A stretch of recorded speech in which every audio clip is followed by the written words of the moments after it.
ان الدین عند اللہ الاسلام۔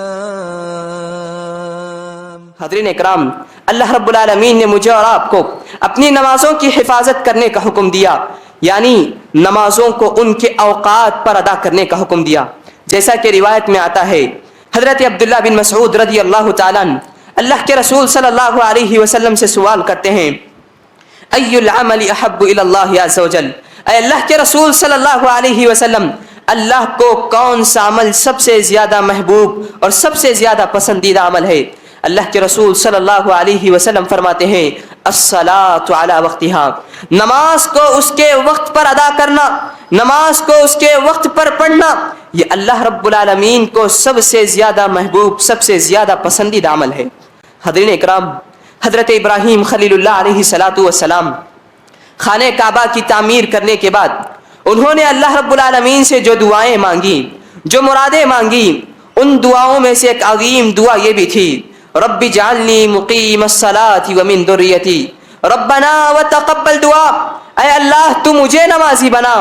میری اولاد کو نمازی بنا، اے اللہ تو میری آنے والی نسل کو نمازی بنا۔ حضرین اکرام، نبی کریم صلی اللہ علیہ وسلم کو کفار و مشرکین نے طرح طرح سے ستایا۔ کبھی اللہ کے رسول صلی اللہ علیہ وسلم پر طائف کے میدان میں آپ پر پتھروں کی برسات کی گئی، کبھی اللہ کے نبی صلی اللہ علیہ وسلم کے چچا حضرت حمزہ رضی اللہ تعالیٰ عنہ کو شہید کر دیا گیا، کبھی شیب ابی طالب میں 3 سال تک پتے کھا کر زندگی گزارنے پر مجبور کیا گیا، کبھی حالت نماز میں